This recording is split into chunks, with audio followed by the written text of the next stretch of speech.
Bismillahirrahmanirrahim. Assalamualaikum warahmatullahi wabarakatuh.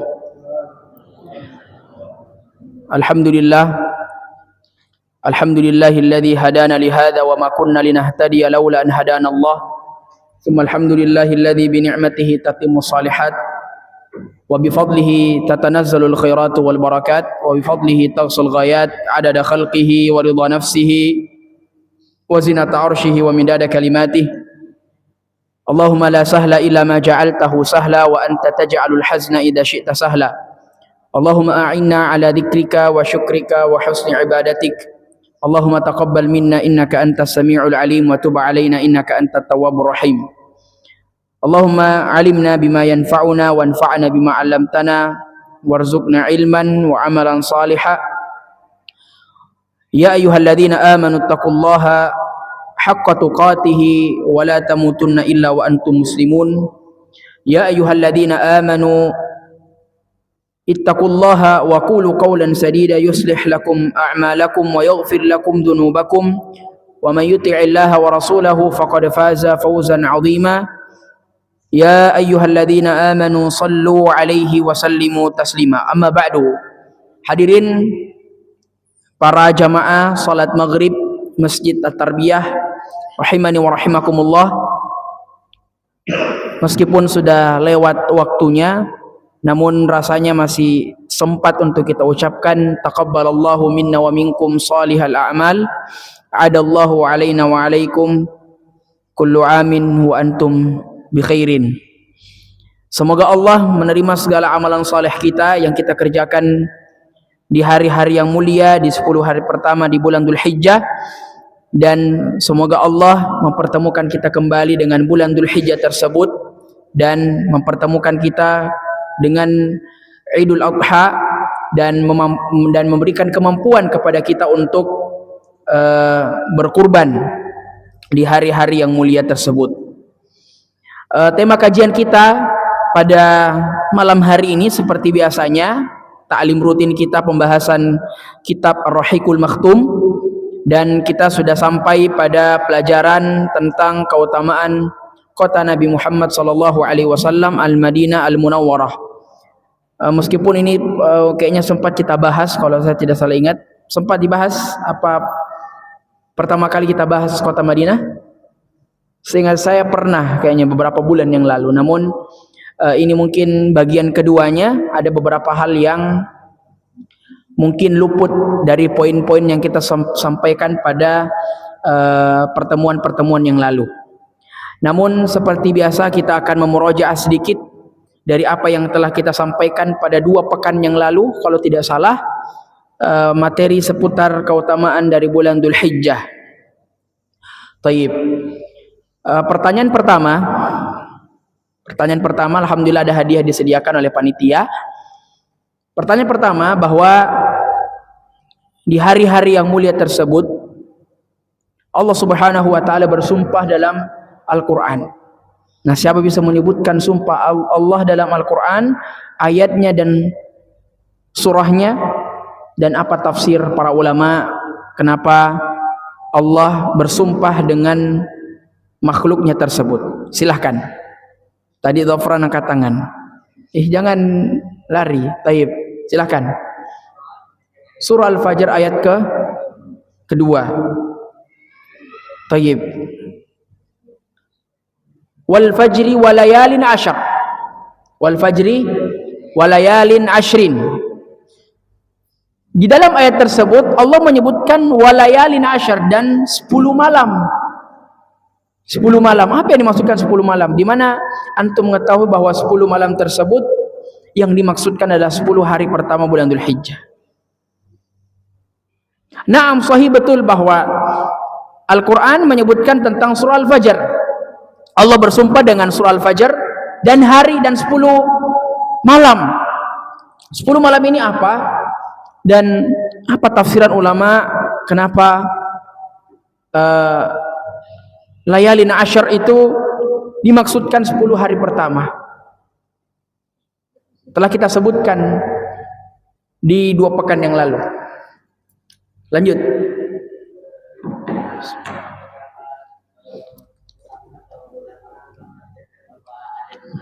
Ada dua apa itu?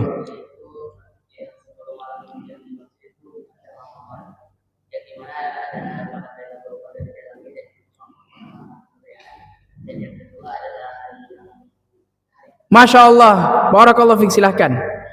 Ya, tapi saya belum bilang jawabannya benar ya, tapi silahkan diambil. Awas kamera. Subhanallah. Tapi saya belum bilang jawabannya tepat. Jawabannya salah ya. Tapi tidak apa-apa, diambil saja. Jadi wal fajar walayalin asyar. Ya, walayalin asyar. Kalau kita melihat dalam bahasa Arab, terkadang walayalin asyar atau terkadang dalam satu konteks kalimat itu yang disebutkan adalah antonimnya. Apa itu antonim? Lawan katanya. Allah menyebutkan tentang walayalin asyar dengan 10 malam. Nah, layal di sini kata para ulama ini adalah diddunya, yang dimaksudkan adalah lawan katanya. Apa itu lawan katanya? Lail. Apa lawan katanya malam? Apa lawannya malam? Hah? Nahar. Siang. Ada yang mengatakan pagi, ada yang mengatakan ini dan seterusnya. Tapi yang dimaksudkan dalam ayat itu adalah wa anharil asyar, dan 10 siang pertama di bulan Dzulhijjah. Tadi Al-Akh juga sebutkan bahwa kalau di Ramadan itu yang afdolnya adalah 10 malam terakhir, tapi khusus di bulan Dzulhijjah yang afdolnya adalah siang harinya. Makanya di antara ibadah yang paling luar biasa yang biasa dilakukan oleh orang-orang terdahulu di siang hari adalah puasa. Ibadah yang luar biasa, puasa, tidak makan, tidak minum, menahan emosi, menahan ini dan seterusnya, itu di siang hari. Ya. Tapi yang kedua, kita sebutkan ada satu sunnah yang Nabi SAW ajarkan di bulan Dzulhijjah. Ada 2 takbir. Di antara sunnah adalah bertakbir. Dan kita sebutkan pada pekan yang lalu, 2 pekan yang lalu ada 2 takbir yang disunnahkan di bulan Dzulhijjah. Siapa bisa menyebutkan dalilnya dan menyebutkan apa 2 jenis takbir tersebut? Kita sudah sebutkan 2 pekan yang lalu dan ini berulang-ulang. Mungkin ustaz-ustaz antum kalau ada kajian puasa Arafah mungkin disebutkan tentang keutamaan takbir misalnya dan seterusnya. Ya. Dalilnya dilupa. Ya, berarti dilupa juga ininya. Ya, silahkan. Iya, silahkan jenisnya. Takbir mutlak itu kapan takbir mutlaknya?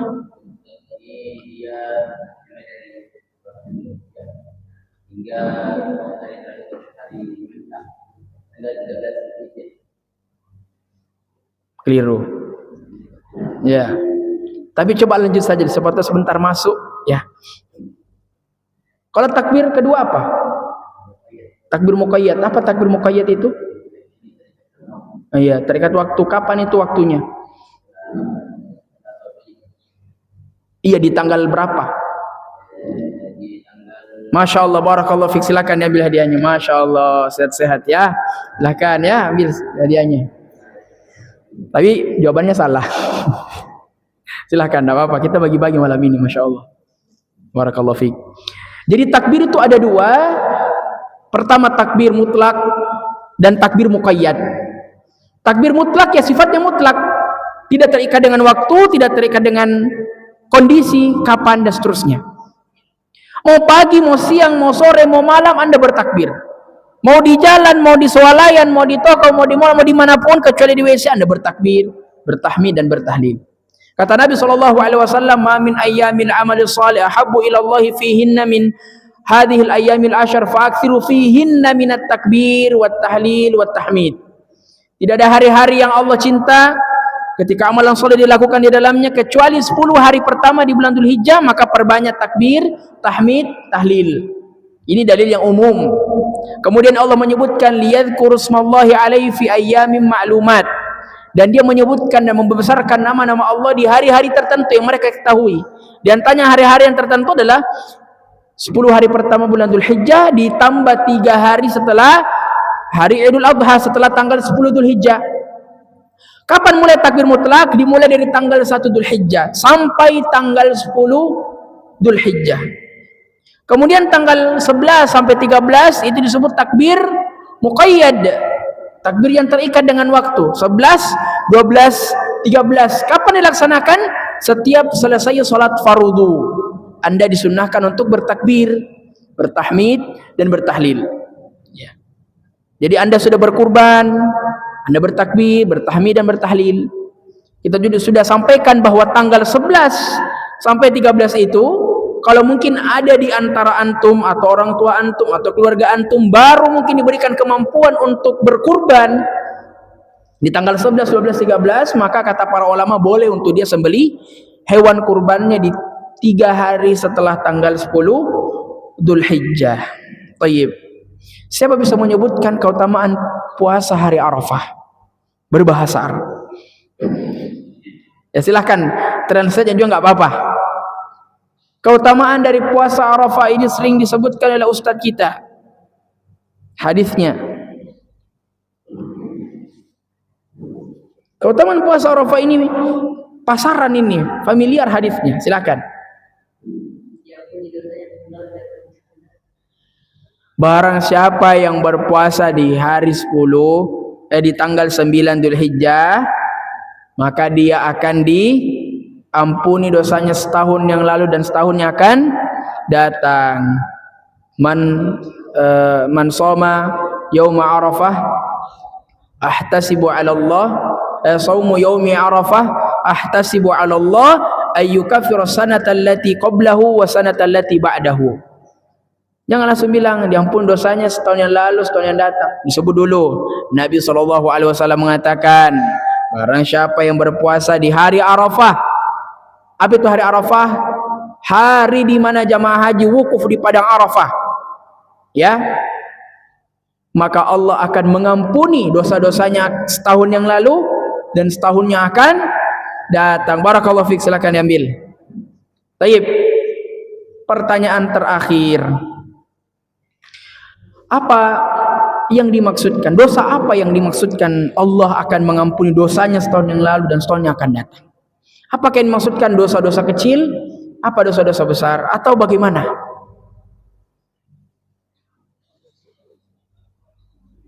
Silakan. Dosa-dosa kecil. Mumtaz. Dosa-dosa kecil. Tidak bisa dosa-dosa besar?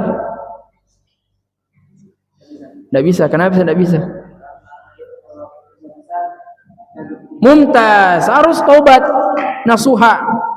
Kalau dia dosa besar, harus taubat. Apa syarat taubat? Syarat taubat apa? Salat taubat. Biar Anda salat taubat tapi tidak memenuhi syarat ini, tidak diterima taubat Anda. Apa yang pertama? An-nadam, menyesal. Kemudian al-azam. Kemudian dia apa? Bertekad untuk tidak melakukan dosa tersebut. Silakan. Sisa air saja diambil. Tayyib. Ikhwatal iman azakumullah. Maka tema kajian kita pada malam hari ini adalah fadlu madinati Nabiyina al-Mustafa Muhammad sallallahu alaihi wasallam. Keutamaan kota Madinah. Ya. Jadi setelah Nabi sallallahu alaihi wasallam berhijrah ke kota Madinah, setelah di Makkah dia berhijrah, berapa total dakwah Nabi sallallahu alaihi wasallam? Berapa tahun Nabi berdakwah? 23 tahun? 23 tahun A, B 13 tahun C. Secara keseluruhan Alpha 23, Bravo 13, Charlie 3. Yang mana benar, Alpha, Bravo, Charlie atau Delta? Hah? 23 tahun. Betul 23 tahun? Keseluruhan, na'am. Terbagi menjadi 2. Di Madinah berapa? Di Makkah berapa? Masa ini kita sudah sebutkan 1 tahun yang lalu, subhanallah. Berapa tahun Nabi SAW berdakwah? Di kota Madinah 10 tahun. Di kota Makkah berapa tahun? 13 tahun. 23 tahun ini hanya angka. Nabi SAW dan juga nabi-nabi sebelumnya. Nabi mungkin hanya puluhan tahun. Nabi-nabi sebelumnya ada yang ratusan tahun. Tapi followers dari dakwanya hanya 3, hanya 5, hanya 10. Sedikit dari yang ikut dari dakwah para anbiya keseluruhannya. Ya. Makanya Nabi SAW di hari kiamat itu dia ingin berbangga dengan kita. Bagaimana caranya Nabi SAW ingin bangga dengan kita? Nabi SAW mengatakan, tazawwajul wadudul wadud fa inni mukathirun bikum al-umam yaumal qiyamah. Nabi SAW subhanallah di hari kiamat nanti dia bangga dengan umatnya. Di antara ribuan anbiya, di antara puluhan anbiya yang kita ketahui, mereka akan datang dengan umat-umat mereka. Dan Nabi SAW ingin umatnya datang di hari kiamat, banyak yang datang. Bagaimana caranya supaya datang? Dengan Anda memperbanyak keturunan yang soleh. Tazawwajul wadudul wadud. Kata Nabi SAW, nikahilah wanita yang cinta dengan kamu dan bisa memperbanyak keturunan. Fa inni mukathiru bikumul umam yaumal qiyamah. Karena saya bahagia ketika umatku datang dengan keturunan yang banyak. Jadi semakin banyak keturunan, semakin banyak umat Nabi SAW. Setelah Nabi SAW berhijrah ke kota Madinah, maka Madinah diberikan banyak kemuliaan oleh Allah Subhanahu wa taala.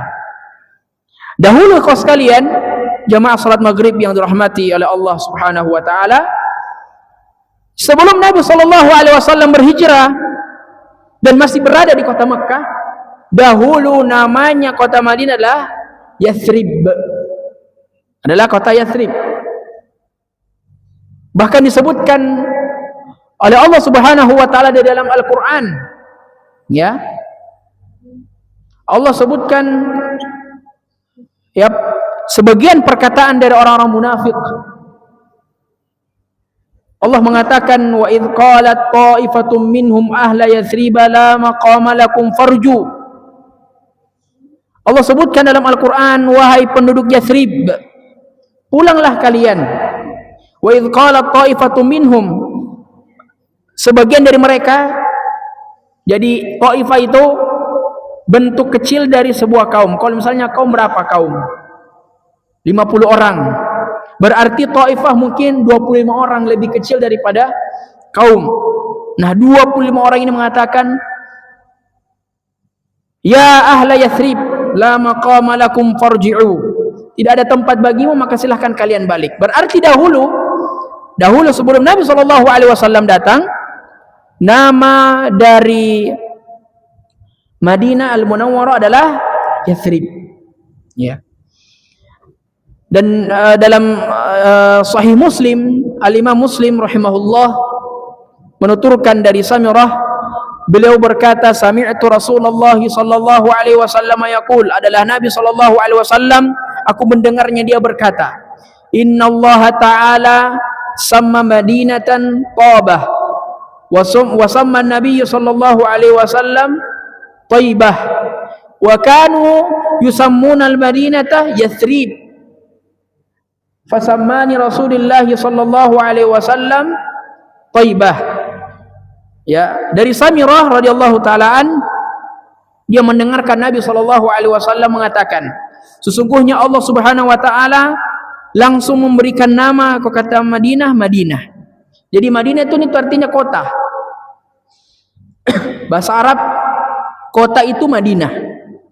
Kalau bahasa Arabnya ibu kota Asimatun. Misalnya Indonesia Asimatuhu Jakarta. Ibu kotanya Jakarta, meskipun wallah alam apakah sudah pindah ke Kalimantan, ke IKN atau bagaimana ya. Ta'ala sama Madinah Tabah. Sesungguhnya Allah Subhanahu wa taala memberikan nama kepada Madinah itu Tabah. Apa itu Tabah? Tabatun dari kata tib. Tib artinya baik. Wasamman Nabi sallallahu alaihi wasallam, kemudian Nabi memberikan nama, setelah Allah memberikan nama Tabah, Nabi memberikan nama Taibah. Makanya di sebelah Universitas Islam Madinah, Islamic University of Madinah di Saudi, di Madinah, itu bersebelahan dengan nama kampus yang namanya Taibah University atau Universitas Taibah, ya. Jadi Taibah artinya baik, Tabah. Fakanu yusammuna al-Madinah Yathrib. Fakanu, dan orang-orang dahulu menyebutnya Madinah itu Yathrib, ya. Fasamma Rasulullah sallallahu alaihi wasallam, maka pada akhirnya dari banyaknya tasmiyah yang datang, Nabi sallallahu alaihi wasallam memberikan nama Taibah, ya. Taibah. Al-Madinah itu kota, Taibah artinya baik, ya. Tadi Taibah, Taibatun Tayyibun. Makanya seorang penyair berkata, illam tatib fi taibatin inda tibi bihi tabatud dunya fa ina tatib. Ini syair sebenarnya ingin menasihatkan kepada kita semua, baik yang pergi umroh, yang pergi berhaji, yang mengunjungi kota Nabi sallallahu alaihi wasallam, dan mungkin dapat rezeki untuk belajar langsung di kota Nabi sallallahu alaihi wasallam. Penyairnya menasihatkan kepada kita, illam tatib fi taibatin inda tibi bihi tabatud dunya.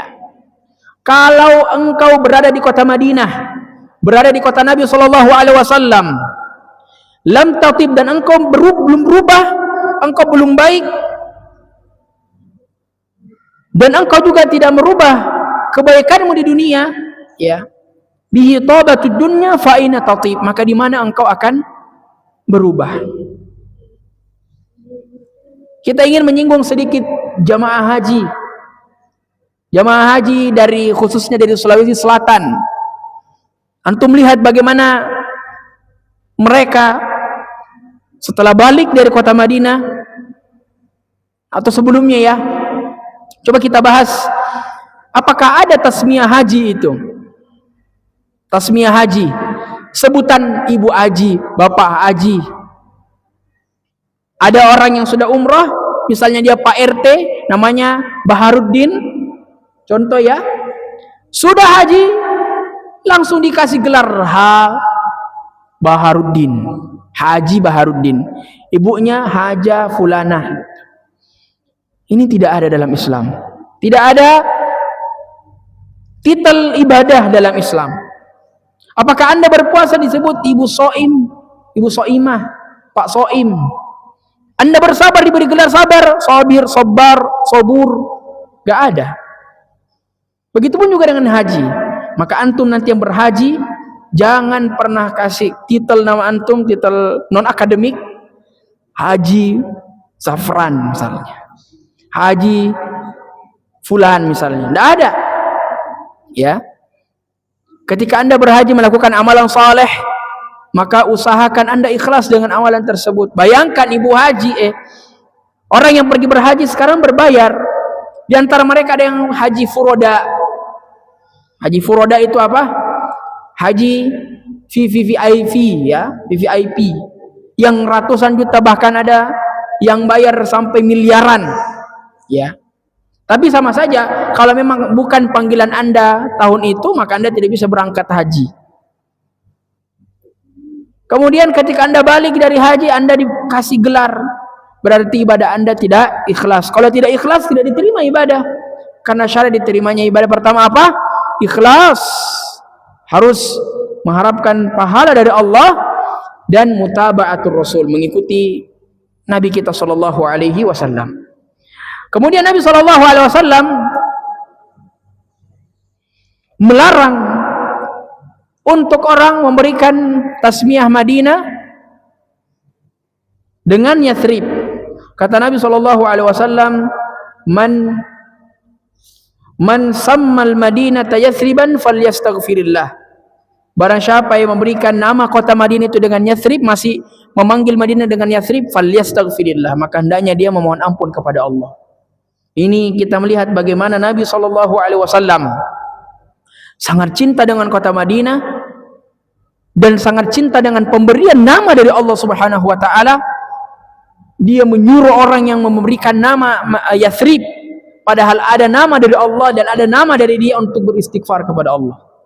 Ini menunjukkan bagaimana cinta Nabi kita SAW kepada kota Madinah. Kemudian kota Madinah memiliki banyak kenangan, jutaan kenangan Nabi SAW ketika berdakwah, ya, dan menyukseskan sesuatu yang lainnya bersama dengan keluarga SAW, ahlul bait, ya. Oleh karenanya kita sebagai seorang muslim seharusnya harus lebih mengetahui apa saja sejarah dari kota Madinah tersebut. Sebelum Nabi SAW berhijrah ke kota Madinah, kota Madinah Al-Munawwarah sempat dihuni oleh beberapa suku besar. Ada suku-suku besar yang hidup di kota Madinah sebelum Nabi SAW datang, yang masih Yathrib namanya ketika itu. Di antaranya ada suku Al-Aus dan suku Al-Khazraj, dan beberapa suku bangsa Yahudi dan Nasrani. Di antaranya adalah ada Bani Nadir dan Bani Quraidah dan Bani Qainuqa. Ada 3 kabilah dari bangsa Yahudi seperti Bani Nadir, kemudian Bani Quraidah dan Bani Qainuqa. Kita telah sebutkan bagaimana sejarah suku Aus dan suku Khazraj. Apa yang Nabi SAW lakukan ketika pertama datang di kota Madinah? Kita sudah sebutkan. Nabi SAW mengumpulkan kaum Muhajirin dan Ansar, dan di antara kaum Ansar adalah suku Aus dan suku Khazraj yang masih berseteru. Puluhan tahun bahkan ratusan tahun mereka berseteru. Akan tetapi ketika Nabi SAW datang, Nabi langsung mengumpulkan mereka, mempersaudarakan mereka. Ya. Dan mereka yang menempati kota Madinah, ya, ketika Nabi SAW telah datang, tidak pernah terlepas dari bentrokan dan pemusuhan yang tidak berujung, saling memusuhi antara satu kabilah dengan yang lainnya. Ya, sebelum Nabi SAW datang, begitu banyak permusuhan yang terjadi di kota Madinah. Ini bani-bani tadi, ini Bani Quraidah, Bani Nadir, Bani Qainuqa, tidak ada yang damai, masih saling bermusuhan. Bentrokan selalu ada, gitu, tidak pernah berhenti, dan sudah menjadi tabiat kebiasaan orang-orang yang tinggal di kota Madinah di zaman itu. Ya, saling memusuhi, dan tidak ada sedikit pun dari mereka kecuali ada satu pembunuhan yang terjadi, yang merenggut nyawa di antara mereka. Adapun puncak dari pertikaian antara mereka dinamakan peperangan Bu'as, peperangan yang menewaskan setiap kepala suku dari ratusan dan ratusan dari pengikutnya, dan itu terjadi 5 tahun sebelum Nabi SAW hijrah ke kota Madinah. Dan itulah yang Nabi SAW sebutkan dikala mengumpulkan orang-orang Madinah, kaum Ansar. Nabi pun mengatakan, ya ma'asyaral Ansar, alam ajidukum dhullalan fahadakumullahu bih, wa alatan fa'agnakumullahu bih, wa mutafarriqina fajama'akumullahu bih.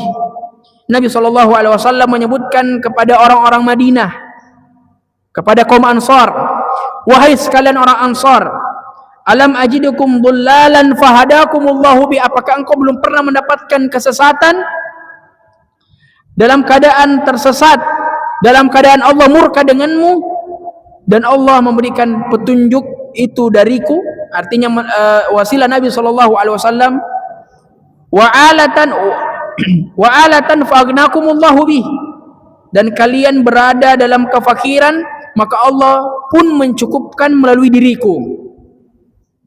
Wa mutafarriqina fajama'akumullahu bih, dan kalian berpecah belah, maka Allah pun menyatukan kalian dengan diriku.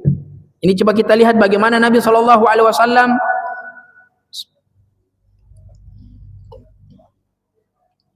sebelum memulai misi yang besar. Apa misi besar Nabi SAW? Adalah berdakwah di kota Madinah. Tapi sebelum dakwah itu dilaksanakan, terlebih dahulu orang-orang internal di kota tersebut dia harus selesaikan. Ada yang saling bertikai, harus didamaikan terlebih dahulu, karena dakwah tidak akan pernah sampai kalau selalu ada jiwa-jiwa yang saling berseteru. Maka kata Nabi sallallahu alaihi wasallam, alam ajidukum dhullalan fahadakumullahu bi, apakah engkau tidak mendapatkan kesesatan sedang perintah Allah, petunjuk Allah datang melaluiku. Wa alatan fa'agnakumullahu bi, dan kefakiran kepadamu, dan Allah Subhanahu wa taala memberikan rezeki melaluiku. Ya. Wa mutafarriqina fajama'akumullahu bih. Maka perpecahan dan pertikaian itu bisa berakhir dikala ada sebagian mereka yang pergi ke Makkah untuk menunaikan ibadah haji pada tahun ke-12 dari kenabian. Maka mereka berjumpa dengan Nabi SAW di sebuah lembah Mina yang bernama Aqabah. Itu Aqabah. Ada yang pernah haji di sini? Atau umrah? Sama Ahmad Faiz. Taib. Setibanya di sana, maka Nabi SAW menawarkan Islam dan membacakan ayat-ayat Al-Quran. Jadi ketika ada di antara Bani Nadhr, Bani Nadir, Bani Qainuqa pergi ke Mekah dan bertemu dengan Nabi SAW di lembah Mina, maka Nabi menawarkan Islam kepada mereka dan membacakan ayat Al-Quran, ya, dan membuat hati mereka luluh lagi tersentuh dengan apa yang Nabi SAW bacakan kepada mereka. Maka ayat-ayat yang Nabi SAW bacakan kepada mereka membuat dia luluh dan masuk ke dalam Islam. Maka mereka pun beriman kepada Allah Subhanahu wa taala dan jatuh hati kepada Nabi-Nya SAW, serta langsung melakukan sumpah setia kepada baginda yang mulia, atau lebih dikenal dengan Bai'atul Aqabah. Bai'at itu apa? Ada apa-apa bilang bai'at itu? Kita sudah sampaikan pernah bai'at. Apa itu bai'at? Perjanjian. Ya, Bai'atul Aqabah pertama yang terdiri dari 12 orang dari Yathrib atau Madinah. Kita sudah sebutkan kalau tidak salah tentang masalah suku Khazraj, suku Aus dan suku Khazraj. Ada terjadi perjanjian antara mereka berdua. Kemudian di antara sumpah setia mereka kepada baginda Nabi SAW adalah lamma laqiya Rasulullah SAW an-nuqaba'a minal ansar qala lahum tu'uni wa tamna'uni qalu fama lana qala lakumul jannah.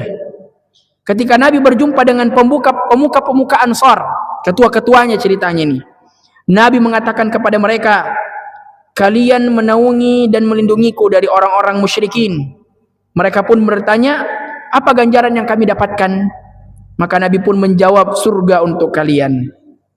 Maka Nabi SAW menyampaikan kepada mereka bahwa ketika anda melindungi dakwah yang mulia ini, maka surgalah jaminannya. Kemudian keutamaan kota Madinah, yang pertama, kota yang didoakan langsung oleh Nabi SAW. Maka adanya doa Nabi SAW kepada kota Madinah ini membuat kota Madinah memiliki kemuliaan-kemuliaan dibandingkan dengan kota-kota yang lain. Karena di antara bentuk kecintaan kepada Nabi SAW adalah mencintai apa yang dia cintai olehnya. Ya. Sama kalau anda cinta dengan seseorang, anda akan cari apa yang orang tersebut cinta dengannya. Apa orang tersebut hobi dengannya. Dia hobi ini, anda juga ikut dengan hobi tersebut. Kenapa? Karena didasari dengan cinta dengannya. Kemudian Nabi SAW berdoa, hadis yang diriwayatkan oleh Ummu Aisyah radhiyallahu taala anha. Nabi mengatakan, dan Nabi berdoa, Allahumma habbib ilaina al-madinata ka hubbina makkata au ashadda. Nabi berdoa, hafal doanya ya, Allahumma habbib ilaina al-madinata ka hubbina makkata au ashadda. Nabi SAW berdoa, ya Allah, tanamkanlah kecintaan kepada kami terhadap kota Madinah sebagaimana kami mencintai kota Makkah, atau tanamkan kecintaan yang lebih untuk kota Madinah. Kecintaan Nabi SAW terhadap kota Madinah juga digambarkan oleh sahabat Anas bin Malik radhiyallahu taala anhu dalam ungkapannya, anna Nabiy sallallahu alaihi wasallam kana idza qadima min safarin fanadhara ila juduratil Madinah awda'a rahilatahu wa in kana ala dabbatin harrakaha min hubbiha. Anas bin Malik radhiyallahu taala anhu menuturkan bagaimana bentuk kecintaan Nabi sallallahu alaihi wasallam dengan kota Madinah. Bahwasanya Nabi sallallahu alaihi wasallam sepulang dari perjalanannya, ya, ketika Nabi bersafar misalnya untuk berperang dan seterusnya, kemudian melihat dinding-dinding bangunan dari kota Madinah, seketika itu juga Nabi mempercepat perjalanannya. Kalau Nabi berada di atas kendaraannya maka akan menggerakkannya, artinya dia melalui kota Madinah itu dengan cepat. Yang demikian karena kecintaan beliau kepada kota Madinah. Ya. Artinya kalau sekalian, Nabi dahulu sallallahu alaihi wasallam ketika telah pulang dari safarnya dan sudah melihat, ya, suasana kota Madinah, misalnya dari dindingnya atau dari bangunan-bangunan yang ada, maka Nabi mempercepat supaya bisa sampai ke kota Madinah sehingga rindunya terobati dan semakin menambah kecintaannya kepada Nabi, kepada kota Madinah tersebut. Demikianlah kecintaan yang ditunjukkan oleh Nabi sallallahu alaihi wasallam terhadap kota Madinah. Nabi tidak ingin berpisah dari Madinah. Ya. Kalau seandainya ada keperluan untuk keluar dari Madinah, maka Nabi akan sangat merindukannya. Biasanya orang tua itu kalau dia memasukkan anak-anaknya di pondok, seakan-akan dia tidak mau berpisah dengan anaknya. Maka seperti itulah Nabi sallallahu alaihi wasallam ketika misalnya ingin bepergian jauh, safar, dia tidak bisa sama sekali meninggalkan kota Madinah karena kecintaan beliau sallallahu alaihi wasallam kepada kota Madinah. Kemudian yang kedua, keutamaan kota Madinah adalah Madinah tanah haram. Makanya mungkin antum sering dengar Al-Haramain Asy-Syarifain. Apa itu Haramain? Dua tanah haram, Makkah dan Madinah yang mulia. Madinah merupakan tanah yang diharamkan oleh Allah Subhanahu wa taala melalui lisan Nabi sallallahu alaihi wasallam. Sebagaimana yang terdapat dalam hadis Nabi yang diriwayatkan dari sahabat Jabir bin Abdullah radhiyallahu anhu. Kata Nabi, "Inna Ibrahima harrama Makkah wa inni haramtul Madinata. Ma baina labataiha la yuqta'u ida'uha wa la yusadu sayduha." Sesungguhnya Ibrahim menggambarkan kota Madinah, mengharamkan kota Madinah, dan aku mengharamkan kota Madinah yang ada di antara dua sisinya tidak boleh dipotong pohonnya dan diambil buruannya. Makanya ada bab khusus tentang kota Madinah, bab tentang tidak boleh kita mengambil barang-barang temuan di kota Madinah. Haram untuk kita ambil luqatah. Apa itu luqatah? Barang temuan di kota Madinah. Tidak boleh kita pungut, tidak boleh kita ambil, tidak boleh kita bawa ke tanah air dan seterusnya. Kan biasa ada begitu di jamaah-jamaah haji, dapat ada dia bawa pasir di mana begitu, dia bawa ke kampungnya, ambil berkah dan seterusnya. Pas dia sampai di kampungnya, banyak cilaka dia dapat setelah ambil pasir tersebut. Ada anekdot sehingga bapak tersebut dia mengambil pasirnya kembali ke kota Madinah dan mengembalikan pasir tersebut. Setelah dia kembalikan, maka kembalilah kehidupannya seperti ya sedia kala. Kemudian di antara keutamaan kota Madinah adalah Madinah kota yang berkah. Kota yang berkah. Ya. Dan yang meminta keberkahan adalah langsung Nabi sallallahu alaihi wasallam. Dan berkah di sini mengandung dua makna. Makna yang pertama adalah kebaikan yang banyak, karena kan berkah itu ziyadatul khairat. bertambahnya kebaikan-kebaikan. Kedua, kebaikan yang bersifat abadi dan kekal selamanya, itulah yang dimiliki oleh kota Madinah. Jadi Madinah itu berkah sepanjang usia dunia, ya. Kalau mungkin misalnya Madinah hari ini juga sudah halalkan bioskop, ya, sudah boleh masuk turis-turis dari barat, maka berkat Nabi SAW berdoa, maka kota Madinah itu tetap berkah, ya. Dalam sebuah hadis yang disebutkan oleh baginda Nabi SAW dari sahabat Abu Hurairah radhiyallahu anhu, Nabi mengatakan, ini doa Nabi SAW mendoakan kota Madinah, Allahumma barik lana fi thamarina wa barik lana fi madinatina wa barik lana fi sa'ina wa barik lana fi muddina.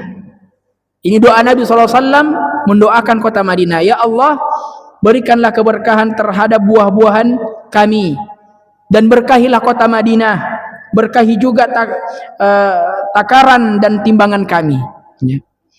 Dalam riwayat yang lain Nabi berkata, Allahumma ja'al bil madinati di'fa ma bi Makkah minal barakah. Ya Allah, jadikan keberkahan untuk kota Madinah 2 kali lipat dari keberkahan yang ada di Makkah, ya. Dalam riwayat yang lain Nabi berdoa, Allahumma ja'al ma'al barakati barakatain.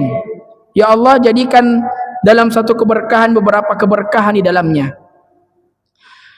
Dan keberkahan yang dimaksudkan dalam hadis tersebut bisa jadi bersifat duniawi, ya. Ketika Allah memberikan kelebihan dan keberkahan terhadap penghasilan penduduk Madinah, dan juga dalam perdagangan mereka, timbangan serta takaran yang ada di dalamnya, serta semua usaha yang dilakukan. Makanya banyak mahasiswa-mahasiswa yang mendapatkan rezeki belajar di kota Madinah, ya, itu melimpah rezekinya setelah belajar di kota Madinah. Karena belajar di Arab Saudi, kos kalian, tidak ada sama sekali uang yang sepeser pun keluar dari kantong antum atau mungkin dari orang tua antum.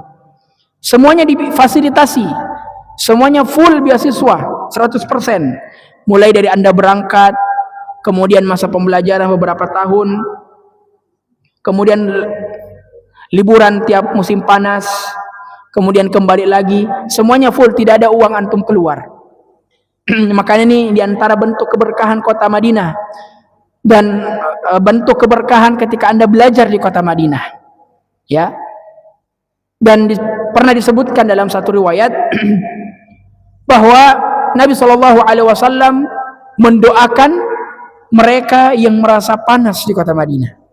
Kita tahu Madinah dan Makkah, terutama di musim haji, terkadang musim panas sekali. Tapi subhanallah, Nabi SAW mendoakan keberkahan kepada mereka yang merasa panas di kota Madinah. Artinya karena terik matahari dia merasakan kepanasan. Nah, ketika Anda merasakan kepanasan di kota Madinah, maka Anda mendapatkan doa dari Nabi SAW. Ini keberkahan dari kota Madinah. Kalau kita mau bahas bagaimana beasiswa di kota Madinah dan secara umum Saudi Arabia, itu sangat luar biasa. Saya masih ingat ada kawan saya, alumni SMA Wahda juga,